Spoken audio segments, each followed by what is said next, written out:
So I've had the PlayStation Portal for about 2 months now, and I'm gonna tell you exactly why I actually love this device. So let's get into it. So the PlayStation Portal is Sony's newest attempt at a handheld device. Although it doesn't play games of its own, meaning that it's simply not a console, it is exactly what they said it is, which is a streaming device. It's pretty much an accessory to the PlayStation 5. It basically streams games from your PS5 using a local network. So when the PlayStation Portal was initially announced, it got a lot of negative feedback just because of the fact that it's simply its own gaming console, and also being the fact that we pretty much already had access to be able to play our PlayStation 5 via PS Remote Play. We can connect our remotes to any type of smartphone or tablet that you use, but somehow it still remains to be sold out even 3 months after it released. So in today's video, I'm going to be talking about my experiences with the PlayStation Portal, as I've had the Portal for 2 months now. I originally bought the Portal back in December. I bought it from Best Buy. Yeah, I wasn't paying that extra $100 for this device. But first thing first, let's get this out the way. There's a lot of people out there that say this device is trash and it's complete garbage and there's no point of using it. In my opinion, they haven't even had an attempt or really even experienced the device. They probably had it for a day, or they just read off specs and everything. So the biggest thing that I think is the biggest drawback of this device is the fact that you have to actually connect to Wi-Fi to be able to play it. And I honestly do believe that this is the most important and the biggest drawback of this device, regardless of anything. Simply because if you, let's say you're on the go and you don't have access to Wi-Fi and you want to be able to play the game, and it's essentially you won't be able to do that unless you have hotspot on your phone. But we're in 2024, like there are plenty of places that have Wi-Fi, so you should be able to connect. So con number two is just simply that it's not a big drawback. It's just something just like nitpick that, you know, that I actually do not care for, but it's also something that really doesn't bother me that much. I hate where the speakers are. The speakers are like right here. It's not a deal breaker, but I feel like ideally when you're playing this device, you would want it to be, the speakers to be kind of pointed at the gamer, just because it'd give you more of a better gaming experience, in my opinion.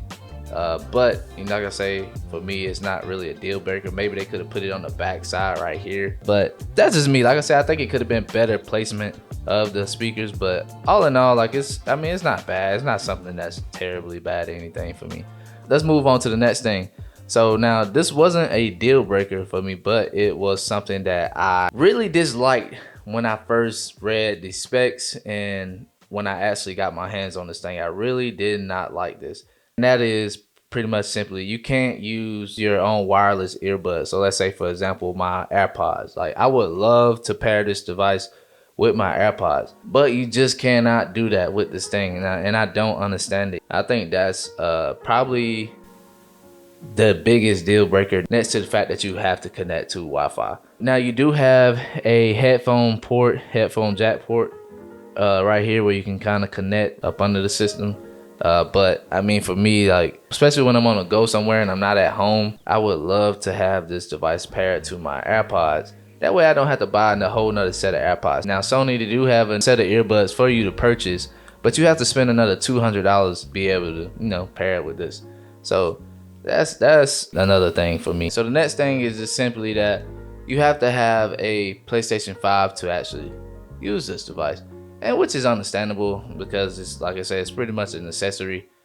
So it's not, you know, it's a con, but a lot of people thought that this thing was simply another console or something that you don't have to have a PlayStation 5 to actually use this. The next thing is pretty much you do need good and stable internet connection to use this. I ain't gonna say you have to have the best of the best, but you do want something that's stable and is not as laggy. So you have to have good connection to be able to use this, and stable connection, most importantly, to use it well.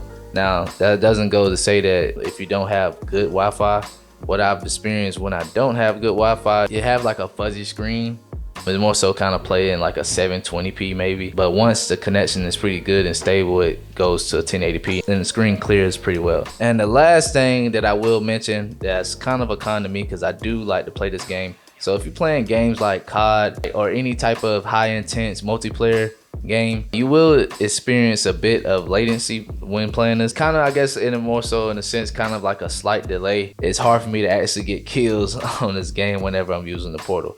But once you kind of get used to being in the portal and actually playing it, and you know, take a couple games to get used to it.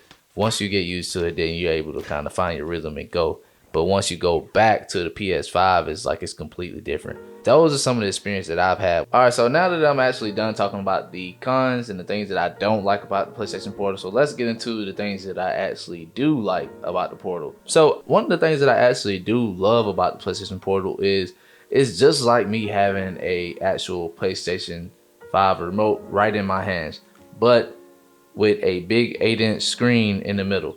So it's essentially the same thing as having a PS5 remote. And I mean, it really is comfortable just like the PS5, but I have definitely enjoyed gaming on this thing. Like it's very comfortable. Like I can literally sit down and game for as long till the battery go dead. That's how comfortable this thing is. You still have the adaptive triggers and the LED blue lights and everything like that on the system. And as well as you do have a mute button and everything else. Everything the PlayStation 5 remote has, this thing has as well. So one of the things that I do actually like about this device is the fact that it is a streaming device and not its own console.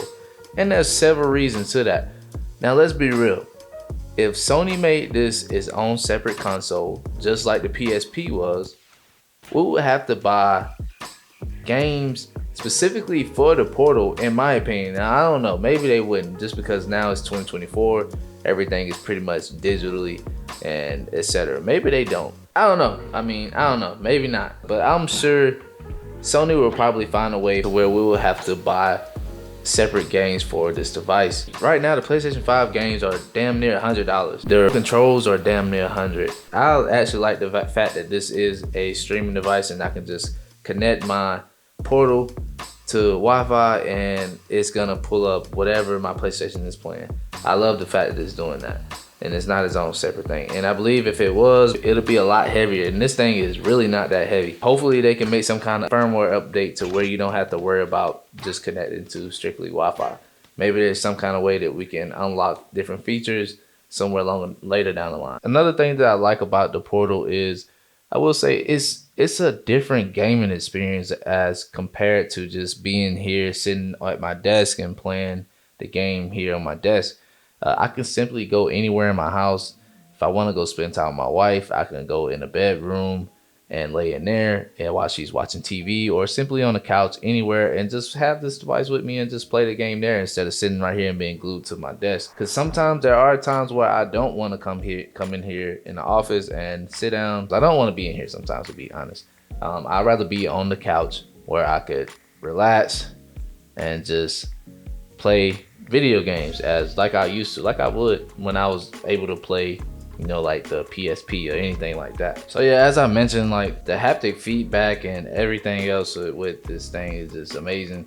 The screen is amazing. It's absolutely beautiful. It's just so many things to like about this thing. It's just mainly the convenience of having the PlayStation Portal. I just came back off a trip to the mountains with my wife and a couple friends and family, and this is one of the first times that I didn't have to travel with my PlayStation, and it completely changes the game for me now. I remember having to catching flights. I had this book bag with this big ass PS5 in my backpack, and now I don't have to worry about carrying that because now I have this thing, and it is absolutely amazing. It felt great to not actually have to put that PS5 in my backpack now, and because it takes up so much room. It's such a huge system, man. It's like ridiculous how much space it takes up. And I think having this device here just make this so worth it. You know, if you're one of those people that likes to take your game places and love to travel, then this is perfect for you. And I will say that this is perfect for someone that's a parent. I'm not a dad, so but I can definitely see the convenience of if you are a parent and you don't have a separate gaming room, or you know, even if you're somewhere you're watching your child and your game is in the other room, you know, you can still have your device right there with you and you can play it right there while your kid sleeps or something. If you like this video, man, go ahead and give it a like, a thumbs up. Consider subscribing to the channel, and I would greatly appreciate that, and I'll catch you guys on the next one.